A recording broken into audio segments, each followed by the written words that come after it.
Welcome to my digital artifact. I'm going to be providing an analysis on my DA on how women's college basketball in the US is gaining popularity through an active audience that has promoted the creation of a global digital fandom. Why have I chosen to research this? Because I've been a part of this global digital fandom and have seen firsthand the rise through different social media platforms, especially TikTok, of women's college basketball in the US, and I'm eager to understand how theory has contributed to this. By the end of this video, you will know why my topic is important and how it works the way it does. Firstly, the two weekly topics that my research connects to is Week 2 media audiences and Week 6 fan studies. So let's unpack the current nature of the media audience of women's college basketball in the US. This media audience is predominantly on TikTok, which then has migrated onto other digital platforms. According to Axel Bruns, the term prod user is necessary here to describe how this active media audience following women's college basketball provides new media out of mass media. This active audience of women's college basketball in the US are frequently utilizing social media affordances as they create TikTok video edits of their favorite players, sharing their own thoughts on decisions and news where the comments are used for discussion. Moving on, we now look at how this active audience has promoted the creation of a global digital fandom.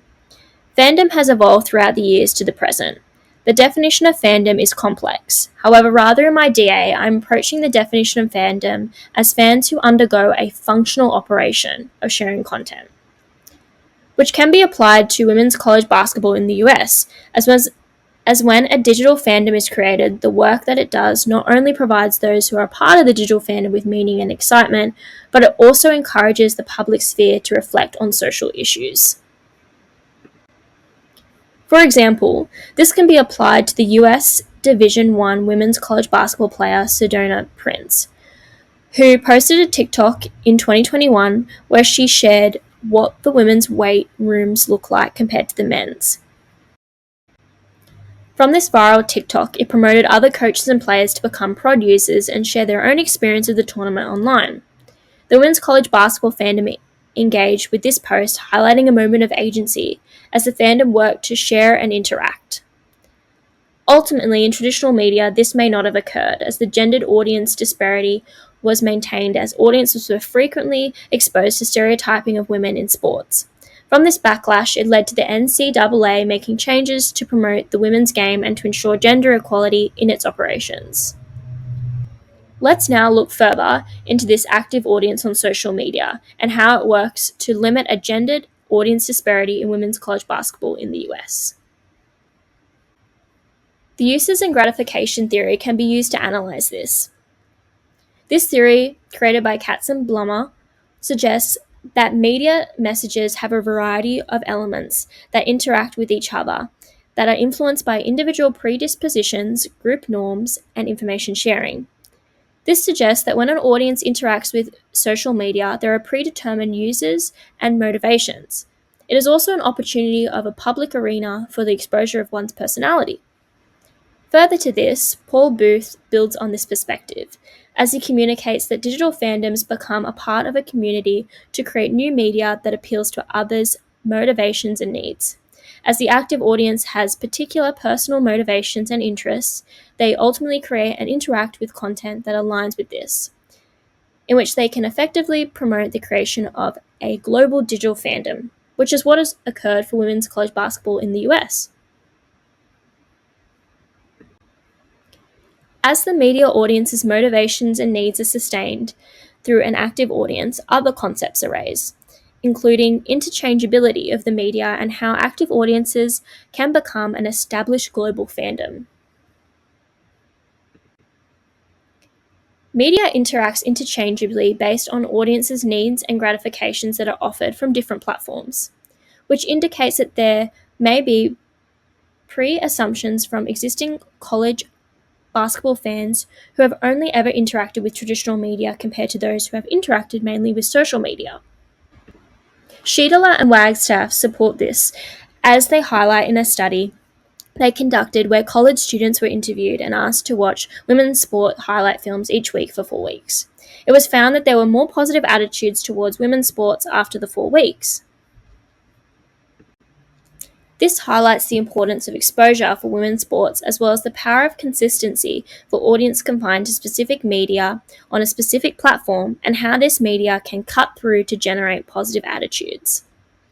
This can be applied to what is occurring on social media, where those who use TikTok are flooded with game dates, highlight reels, and fan-made edits.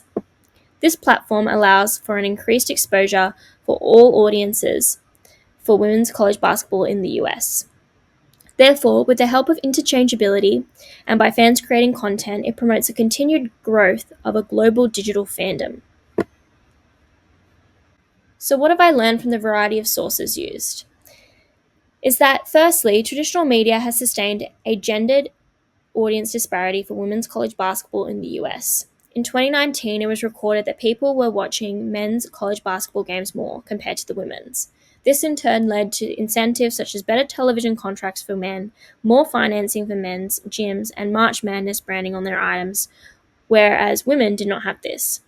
Ultimately, when Sidonia Price posted on TikTok about this in 2021, this ignited what was initially a small women's college basketball digital fandom to create content about this issue, which then reached new media audiences that became active audiences. This promoted the NCAA to look into this gender inequality from this viral video.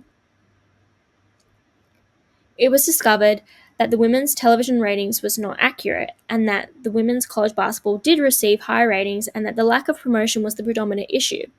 This information highlights clearly how important the role of active audiences are in promoting a global digital fandom for women's college basketball in the US.